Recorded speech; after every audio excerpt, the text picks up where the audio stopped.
Bonjour à tous et bienvenue dans cette nouvelle vidéo, la Meuse Classique 2022, course cycliste entre amis de 70 km comprenant 514 mètres de dénivelé positif. Les 33 premiers kilomètres seront totalement plats puisque nous allons longer la Meuse. Ensuite, un faux plat va démarrer dans la vallée à partir de Huy qui va nous emmener à la première côte de la journée, la haie de Bars, 1,8 km à 6%. Ensuite, nous redescendrons pour enchaîner avec la Côte de France, 1,9 km à 6,7%. Il restera 15 km au sommet qui peuvent encore être très cassants. Nous retrouverons ensuite à nouveau le long de la Meuse pour une explication finale sur le plat. La course sera très animée, plusieurs scénarios sont possibles, sprint ou échappée, tout reste envisageable. En tout cas, maintenant, place à la course puisque le départ est donné. Nous serons 6 coureurs à jouer pour la victoire. Les deux grands favoris sont Corentin et Romain. Corentin qui avait gagné notre course classique utoise plus tôt dans l'année et Romain qui avait fait deuxième. Pour ma part, je suis là au départ avec l'esprit complètement revanchard puisque j'avais été très mauvais la dernière course, donc là j'aimerais vraiment essayer de jouer un rôle dans la course et essayer de faire le meilleur résultat possible, voire gagner, hein, c'est pas impossible. En tout cas, le départ est plutôt calme, le tempo ici est donné par Romain qui est juste devant Corentin, donc on retrouve déjà les deux favoris à l'avant. Et ça y est, après 12 km, première attaque, premier mouvement de course, j'ai mis une grosse mine sur un petit pont. Donc j'ai été suivi immédiatement par Guillaume et puis là on retrouve Victor dans le deuxième groupe à 2 secondes, Tom à 3 secondes et puis Corentin et Romain un petit peu plus derrière. Donc là c'est parti, une grosse chasse, on est déjà tous à bloc alors qu'il reste 56 km. On voit que Victor vient de nous rejoindre, on est maintenant 3 dans le groupe de tête et là il y a peut-être un coup à jouer puisque les deux favoris sont plus en retrait, plus derrière, ils vont devoir faire des gros efforts puisqu'ils sont en plus en infériorité numérique comparé à nous. Guillaume va me demander un relais mais je vais pas pouvoir y aller parce que je suis déjà mort, je suis complètement à bloc, on est en train de faire un contre-la-montre à 100%. C'est Victor qui s'envole alors que le reste du groupe est revenu, tout le monde est revenu et c'est Romain qui repart, Romain qui attaque pour essayer de rattraper Victor et là Guillaume va suivre, va remettre le tempo pour essayer de regrouper tout ça et ça va effectivement tout se regrouper. Ça y est, maintenant petit moment de répit, on en a eu vraiment besoin parce qu'on était tous morts. En tout cas, c'est reparti un petit peu plus loin avec une attaque de Guillaume. Ici on est avec Corentin qui essaye de revenir, qui nous emmène. Il va être relayé par Romain. C'est vraiment, on essaye de pousser les favoris à faire les efforts. Là Guillaume va être rattrapé, donc pour lui l'échappée est terminée. Mais au moins ça fait travailler Corentin et ici un petit peu Romain qui a terminé le travail. Petit moment de répit ensuite parce qu'on en a tous besoin, on a tous fait déjà beaucoup d'efforts. Ça y est, nouvelle attaque, on se retrouve un peu plus loin dans la course et c'est Guillaume et Victor qui sont partis très fort. On voit ici c'est encore Corentin qui essaye de reboucher l'écart. Je le laisse faire, moi je prends pas de relais et d'ailleurs il ne m'en demande pas. On voit que Victor est repris, donc beau travail de Corentin. Guillaume a 5 mètres d'avance, sauf que il va pouvoir repartir, il est reparti, on le voit au loin. Alors c'est Victor à nouveau qui retente de partir, c'est des gros efforts qu'ils sont en train de faire. Et c'est Corentin qui fait tout le travail, moi je le laisse faire, c'est le favori. Il doit prendre ses responsabilités, c'est comme ça qu'on peut l'user. Attaque de Romain ici qui part pour essayer de les rejoindre. On voit que je suis ainsi que Tom et Corentin est distancé, attention. Et oui, il est distancé, moi on voit, je suis dans un effort, je me retourne. Et dès que je vois Corentin, je commence à grimacer et à relancer très fort. Pourquoi? Parce qu'on est peut-être en train d'écarter le grand favori de cette course. C'est un gros mouvement de course, un gros moment clé. Là, on est en train de rouler très fort. On est presque tous à bloc. Et Corentin est en train de prendre la distance. Il est à 7 secondes du groupe de tête. Moi, je vais reboucher les derniers mètres pour revenir en tête de course. Donc ça y est, il y a un regroupement devant. Mais lui, Corentin, il est toujours distancé. Il ne doit évidemment pas paniquer, se mettre à son rythme, se lancer dans une sorte de petit contre-la-montre.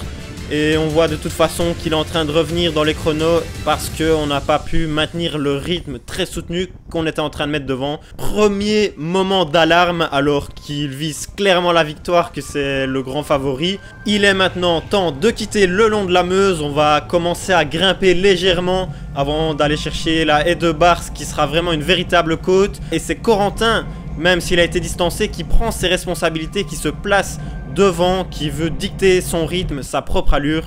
Mais on voit que Guillaume va accélérer. Oui, attaque de Guillaume qui est en train de partir. Il veut anticiper. On l'avait très bien compris. C'est Corentin qui essaye de faire l'effort. Mais il ne va pas reboucher tout de suite. Il va laisser un trou et Guillaume va pouvoir prendre de l'avance. Nous, derrière Corentin, on reste calme. On reste dans les roues. Voilà, Guillaume qui a 2 secondes d'avance sur nous. Il essaye d'anticiper clairement. On l'avait bien compris parce que il a peut-être moins facile dans les côtes que certains d'entre nous. Malheureusement pour lui, ça ne va pas fonctionner. Regroupement général une nouvelle fois. Nous avons ici un petit tape-cul et c'est Victor qui va accélérer. Attention, c'est en train de bouger devant. Je suis, Tom suit, tout le monde suit. Mais Corentin, attention, Corentin se montre encore un petit peu de difficulté. Et Corentin, attention à Corentin. Et oui, c'est un peu compliqué. Il n'a pas l'air si fort que ça jusqu'à présent. Il se montre en difficulté sur ce genre d'accélération. Même si, heureusement pour lui, c'est plus de peur que de mal puisqu'il va finir par rentrer. On approche de la côte et attention, attaque de Victor qui est suivi par Tom. Et oui, Victor qui essaye vraiment d'anticiper. Il se sent peut-être pas aussi fort à l'instar de Guillaume dans les côtes. Donc il est parti, c'est moi qui essaye de faire l'effort de reboucher le trou. Et je le fais bien, je suis encore à l'aise j'ai l'impression. Et derrière moi, ça n'a pas vraiment suivi directement. Corentin a laissé un petit trou. Et c'est Guillaume qui est en train d'accuser le coup. Guillaume distancé alors que c'est revenu avec Corentin et Romain. Et ça repart. C'est moi qui essaye de remettre une accélération mais c'est pas passé. Oui, Guillaume est distancé. Ça y est, 5 secondes. 6 secondes, ça va être compliqué pour lui maintenant. Allez, il reste 30 km. Et c'est Guillaume qui arrive à recoller puisqu'on se regarde un peu devant. Ça ne roule plus trop.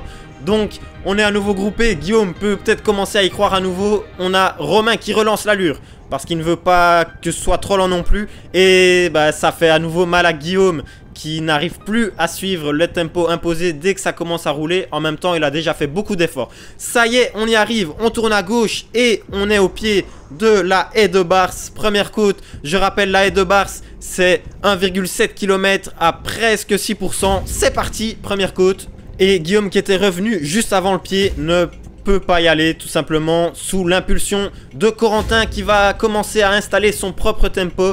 C'est vraiment le genre d'effort auquel il excelle, auquel il préfère.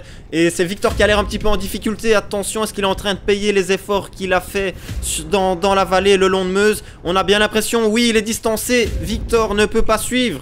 On n'est plus que 4 alors pour la victoire. Est-ce qu'il... Ouais, non, je pense qu'il va se relever. Ils vont finir dans le groupe Eto avec Guillaume. Ils sont déjà à 15 et 24 secondes de la tête de course. Toujours emmené par Corentin qui veut nous faire craquer. Lui qui avait été en difficulté dans des pentes comme ça à 5-6%. C'est vraiment le genre de choses qu'il préfère. Hein.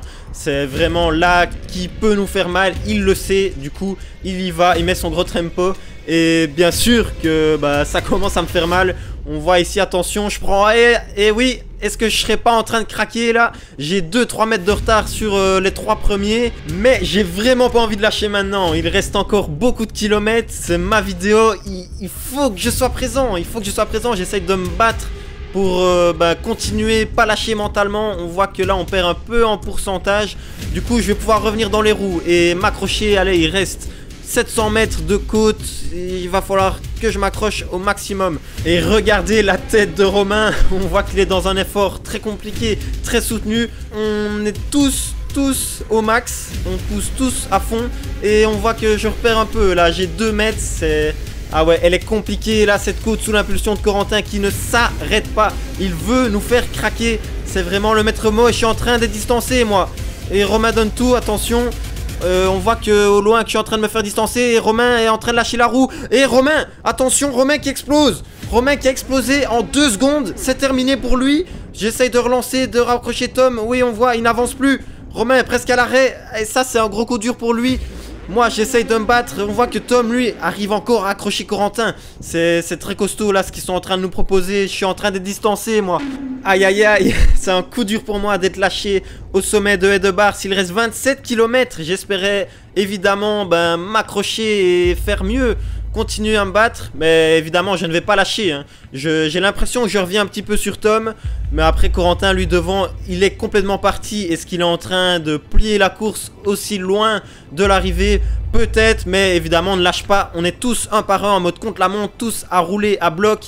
On voit ici Romain qui, au final, a su se relancer. Il est même en train de revenir sur moi. Et bah, tout simplement me déposer. Non, quand même pas, mais je l'ai vu passer à côté de moi. Je m'attendais pas du tout à le voir là. Je pensais que c'était terminé pour lui. J'ai été très surpris en le voyant, mais il va bien sûr m'aider à revenir sur Tom, parce que bah, à deux on est plus fort, on va pouvoir se faire des relais, on va coopérer parfaitement. On n'a pas le choix de toute façon puisqu'on est derrière. Il faut absolument revenir pour rester dans la course, sinon c'est terminé. Et on est en train de bien revenir, on se passe des relais très corrects, on s'entend parfaitement, mais on n'a pas le choix, on est obligé. On est en train de revenir sur Tom ici, il reste 23 km, on a un peu moins de 10 secondes sur Corentin. C'est possible, moi je commence à y croire, je commence à me dire qu'on peut le rattraper. Maintenant on est 3, on va coopérer, on a encore un élément en plus pour revenir. Corentin arrive à la bascule, c'est le moment donc de la descente et on voit qu'on n'est plus qu'à 4 secondes. Ça veut dire qu'on a bien réussi à revenir, qu'on a fait les efforts qu'il fallait. Regroupement en tête de course, le suspense peut se relancer, tout est encore possible. On a eu des moments de faiblesse d'à peu près tout le monde déjà dans cette course, donc c'est encore assez décousu. On a bien profité de la descente pour récupérer, personne n'a tenté quoi que ce soit, aucune offensive. Mais en tout cas maintenant, ça y est, le pied de la Côte de France, c'est le moment clé de ce parcours. 2 km à 6,7% et c'est parti. Ça y est, c'est lancé, le moment fatidique pour tous les 4. Et c'est Corentin qui commence à accélérer immédiatement. Il va nous refaire le coup de la haie de Bars. En tout cas, il va tenter de le faire. Et on est dans le même ordre que la côte précédente. C'est moi qui conclue le groupe et Corentin qui l'emmène. Il est clair que moi, ce que je préfère dans ces courses, c'est mettre des grosses attaques. Je pense que c'est pareil pour Tom et Romain. Mais en fait, là, on a trop peur de tenter quoi que ce soit. Ce serait vraiment se tuer. Et après on exploserait mais juste derrière, parce que le tempo de Corentin est juste trop soutenu pour tenter ce genre de choses. Là on va voir que je vais me mettre en danseuse et je me suis directement rassis en fait. Pourquoi? Parce que je suis victime de crampes. Et oui, c'est compliqué là, être victime de crampes à ce moment-ci. Ça veut dire que en fait ouais voilà, c'est terminé. Je vais pas pouvoir m'accrocher, je suis en train de lâcher. Et ça va se confirmer dans les quelques mètres qui vont suivre, parce que je suis déjà à quasiment 10 secondes. C'est terminé pour moi et c'est Tom qui est en train de lâcher. Ça c'est par contre plus une surprise. On l'attendait peut-être à aller un peu plus haut. Il est en train d'accuser le coup de l'effort de la côte précédente. Corentin lui il est toujours très bien. Il est toujours en train de dicter son propre tempo. Romain est dans la roue. Il ne lâche pas. Pour l'instant, on arrive peut-être alors à avoir un duel. 21 secondes de retard pour Tom et 38 pour moi. Oui, ça va être compliqué. Et c'est Romain qui est en train d'être distancé. Ça veut dire que Corentin s'envole une nouvelle fois à 15 km de l'arrivée. Est-ce qu'il va pouvoir être rattrapé cette fois-ci? On va le voir dans les quelques minutes qui suivent. Mais Romain accuse le coup à 200 mètres du sommet avec ce vent de face. Et Corentin, lui, est en train de s'envoler, peut-être vers la victoire, alors qu'il a l'air encore facile. Il est en train de partir vers son deuxième succès avec nous. Moi, on voit que je suis encore loin. 53 secondes de retard, on peut dire que c'est fini pour moi. Alors que Tom peut peut-être encore espérer de revenir sur Romain. Et à 2, pourquoi pas revenir sur Corentin. Mais il a l'air tellement bien lancé. À 7 km de son de l'arrivée, avec la vidéo d'un spectateur, on voit que Romain et Tom se suivent de très très près. Il y a 10 secondes. Hey, ça va être très chaud entre les deux pour la deuxième place. Alors que Corentin, avec plus d'une minute d'avance, ça a l'air d'être un peu confortable comme écart. Il a été très très fort. Il est parti vraiment en costaud avec son tempo. Et crevaison de Tom. Et oui, je passe juste à côté et on voit Tom au bord de la route qui a crevé. Ça veut dire que la deuxième place c'est Romain qui va l'avoir. Et moi je vais donc monter sur le podium. En tout cas, Corentin, il lui reste 1 km. C'est la flamme rouge. Il va s'avancer. Il va même déjà célébrer. On le voit, il est en train de crier. Ah, ces images sont incroyables. Corentin qui va gagner cette Meuse Classique 2022. Superbe succès pour le coureur utois. On pourra dire qu'il aura été mis en difficulté, on pourra dire qu'il aura douté, mais en tout cas cette victoire, on pourra dire aussi qu'elle a été facile pour lui. Il était vraiment au-dessus de nous tous. Il lève les doigts vers le ciel. Superbe succès de Corentin lors de cette Meuse Classique 2022. La deuxième place, évidemment, plus de surprise, elle est pour Romain qui termine à 1 minute 18 de la victoire. Et la troisième place, suite à la crevaison de Tom, elle est pour moi-même. Je vais l'obtenir. J'aurais fait une bonne course au final. J'étais juste moins fort que ceux de devant. Voilà, j'aurais tout donné. Je fais même le petit sprint final pour rigoler. Et je termine à 3 minutes 44 de la victoire. Ensuite, il est vrai qu'on les a un petit peu oubliés, mais c'est l'arrivée de Victor et Guillaume dans le sprint. Attention, Victor qui a distancé Guillaume, qui va aller chercher cette 4ème place à 7 minutes 13. Et Guillaume qui en termine à présent, qui va terminer à 7 minutes 17. Et je rappelle l'abandon de Tom suite à sa crevaison. Voilà le classement final. Super victoire de Corentin qui aura mis tout le monde d'accord, on va se l'avouer. Terminé avec plus d'1 minute d'avance sur tous ses adversaires. Bah, il était le plus fort, il n'y avait rien à dire, pas de débat aujourd'hui. Voilà les podiums pour conclure cette vidéo avec la 3ème place pour moi, Mathis. Et la 2ème place, elle est pour Romain qui a fait la course qu'il fallait, il aura tout donné. La 1ère place pour Corentin, à nouveau je le redis, mais superbe course de sa part, il n'y avait pas trop de concurrence au final. Voilà, il reçoit la coupe. Merci d'avoir regardé cette vidéo jusqu'au bout. C'était Mathis aka La Zone Rouge, à la prochaine, ciao.